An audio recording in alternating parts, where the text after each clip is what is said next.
दोस्तों, यूरोपीय यूनियन के 27 देशों ने मिलकर रूस के ऊपर एक नया सैंक्शन पैकेज लागू कर दिया है और पहली बार रूस की शैडो फ्लीट पर हमला करने का आदेश ईयू ने दिया है। इन्हीं सैकड़ों जहाजों की वजह से रूस ने 3 सालों तक प्रतिबंधों के बावजूद दुनिया भर के देशों को तेल पहुंचाया और अब इन पर हमला ईयू ने बोला है। वहीं दूसरी तरफ भारत ने पेट्रो डॉलर की कमर तोड़ दी है और तेल की खरीद में रिकॉर्ड तोड़ अपनी लोकल करेंसी में तेल खरीदा है, जो कि बड़ा सेटबैक अमेरिका के लिए है। जानते हैं इन दोनों खबरों के बारे में इस वीडियो में डिटेल में। दरअसल भारत और रूस के बीच ऊर्जा सहयोग लगातार मजबूत होता जा रहा है।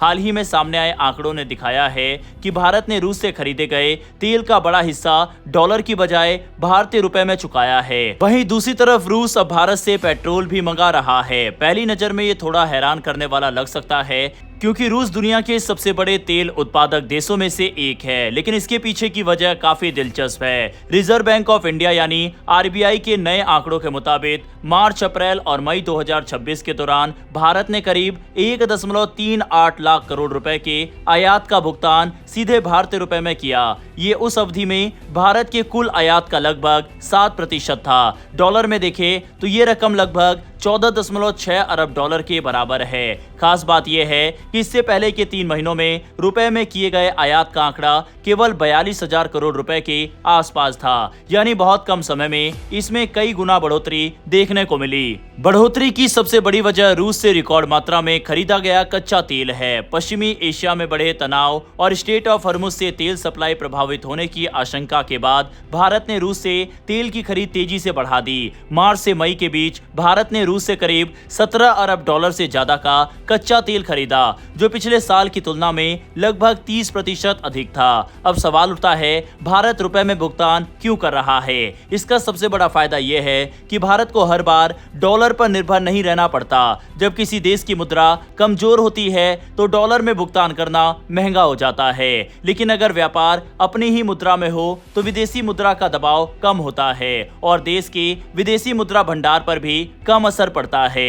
इसी सोच के तहत आरबीआई ने साल 2022 में अंतर्राष्ट्रीय व्यापार को रुपए में करने का ढांचा तैयार किया था। दिलचस्प बात यह भी है कि रूस इन रुपए का इस्तेमाल भारत से सामान खरीदने में भी कर रहा है, यानी भारत रूस से तेल खरीद रहा है और बदले में रूस उन्हीं रुपए से भारतीय उत्पाद और सेवाएं खरीद सकता है। इससे दोनों देशों के बीच व्यापार और मजबूत होता है। दूसरी ओर रूस ने भारत से पेट्रोल मंगाना शुरू कर दिया है। सुनने में यह अजीब लग सकता है क्योंकि रूस खुद कच्चे तेल का बड़ा उत्पादक है, लेकिन समस्या तेल की नहीं बल्कि उसे पेट्रोल में बदलने की है। दरअसल पिछले कुछ समय से यूक्रेन लगातार रूस की तेल रिफाइनरियों और ऊर्जा ढांचे पर ड्रोन हमले कर रहा है। इन हमलों की वजह से कई रिफाइनरियां प्रभावित हुई है, जिससे रूस के कई इलाकों में पेट्रोल की कमी देखने को मिली है। कुछ जगहों पर लंबी कतारें लगी, पेट्रोल की कीमतें बढ़ी और सीमित मात्रा में ईंधन देने जैसी खबरें भी सामने आई। इसी कमी को पूरा करने के लिए रूस ने भारत से समुद्री रास्ते के जरिए पेट्रोल मंगाना शुरू किया। रिपोर्ट्स के अनुसार भारत से कम 60,000 मैट्रिक टन पेट्रोल रूस भेजा जा चुका है। कुछ सूत्रों का कहना है कि 2 बड़े टैंकरों में 30 से 40,000 टन पेट्रोल भेजा गया। हालांकि अभी ये साफ नहीं किया गया है कि भारत की कौन सी रिफाइनरी ने ये सप्लाई की है। बताया जा रहा है कि रूस हर महीने लगभग 4 लाख टन पेट्रोल अलग अलग देशों से आयात करने की योजना बना रहा है। भारत के अलावा बेलारूस भी रूस को ईंधन की आपूर्ति कर रहा है। रूस की सरकार भी ईंधन की कमी को दूर करने के लिए नए कदम उठा रही है और ईंधन आयात पर सब्सिडी देने जैसे फैसले भी लिए गए हैं। कुल मिलाकर देखें तो भारत और रूस के बीच ऊर्जा साझेदारी पहले से कहीं ज्यादा मजबूत होती दिखाई दे रही है। एक तरफ भारत रिकॉर्ड मात्रा में रूस से कच्चा तेल खरीद रहा है और उसका भुगतान रुपए में कर रहा है, वहीं दूसरी तरफ रूस अपनी जरूरत पूरी करने के लिए भारत से पेट्रोल भी मंगा रहा है। चलिए अब बात करते हैं यूरोपीय यूनियन के सैंक्शन की। रूस और यूक्रेन के बीच चल रहे युद्ध को अब 3 साल से ज्यादा का समय हो चुका है, लेकिन इस युद्ध में सिर्फ हथियारों से ही नहीं बल्कि आर्थिक मोर्चे पर भी लगातार लड़ाई जारी है। इसी कड़ी में यूरोपीय यूनियन यानी यूरोपीय संघ ने रूस के खिलाफ एक और बड़ा कदम उठाया है। यूरोपीय यूनियन ने रूस पर अपना 21वां प्रतिबंध पैकेज लागू कर दिया है। इस बार सिर्फ बैंक या तेल कंपनियां ही नहीं बल्कि रूस की क्रिप्टो कंपनियां और उन जहाजों को भी निशाना बनाया गया जो प्रतिबंधों के बावजूद रूस रूसी तेल को दुनिया के अलग अलग देशों तक पहुंचाने में मदद कर रहे हैं। यूरोपीय यूनियन की अध्यक्ष उर्सुला वान डेर लेयन ने इस नए प्रतिबंध पैकेज की घोषणा करते हुए कहा कि यूरोप का मकसद रूस की युद्ध लड़ने की आर्थिक ताकत को कमजोर करना है। उनके अनुसार जब यूक्रेन युद्ध के मैदान में अपनी स्थिति मजबूत करने की कोशिश कर रहा है, तब रूस की आय के बड़े स्रोतों पर रोक लगाना जरूरी है ताकि उसे युद्ध जारी रखने के लिए कम पैसे मिले। इस नए पैकेज के तहत रूस के 32 और बैंकों पर नए प्रतिबंध लगाए गए हैं। इसका मतलब ये है कि इन बैंकों के लिए अंतर्राष्ट्रीय स्तर पर पैसे का लेन देन करना और दूसरे देशों के साथ कारोबार करना पहले से ज्यादा मुश्किल हो जाएगा।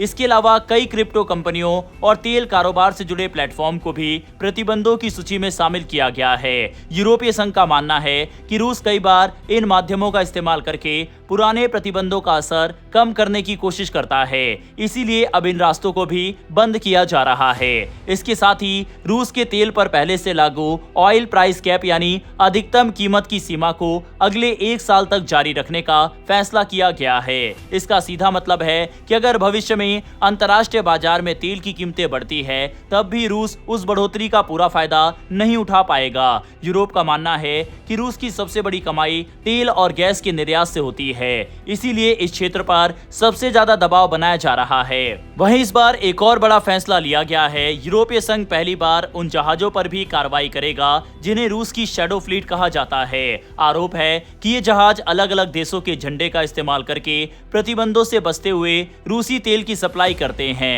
अब ऐसे जहाज भी यूरोप के निशाने पर होंगे।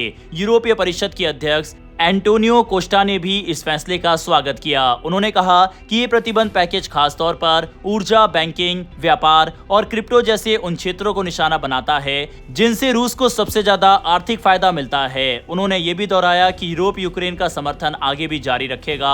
हालांकि इस पैकेज को मंजूरी मिलने से पहले सदस्य देशों के बीच कई हफ्तों तक बातचीत चली। ग्रीस ने अपने जहाज रानी कारोबार के लिए विशेष छूट हासिल की। इसके तहत ग्रीस की शिपिंग कंपनियां रूस के आर्कटिक क्षेत्र से निकलने वाले एलएनजी यानी तरलीकृत प्राकृतिक गैस की ढुलाई जारी रख सकेगी। वहीं कुछ प्रस्तावों पर सहमति भी नहीं बन सकी। बुल्गारिया ने ऑर्थोडॉक्स चर्च के प्रमुख पैट्रियर्क क्रियल पर प्रतिबंध लगाने का विरोध किया। वहीं फ्रांस और पुर्तगाल ने रूस से आने वाली कुछ समुद्री मछलियों के आयात पर रोक लगाने के प्रस्ताव का समर्थन नहीं किया।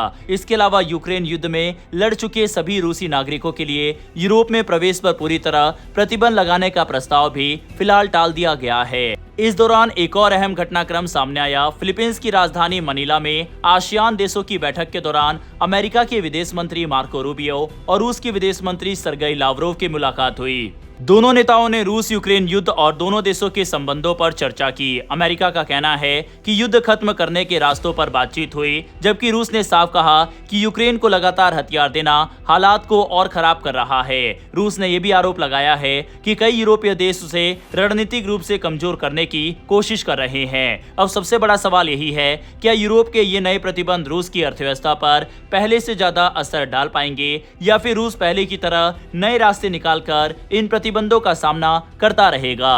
बहरहाल दोस्तों, इस पर अपनी राय कमेंट बॉक्स में लिखकर बताइएगा। साथ ही वर्ल्ड अफेयर से जुड़ी ऐसी वीडियो देखना अगर आपको पसंद है तो नीचे दिए गए सब्सक्राइब बटन को प्रेस कर बेल आइकन को जरूर दबा लें। फिर मिलेंगे ऐसी एक नई वीडियो के साथ। धन्यवाद। जय हिंद, जय भारत।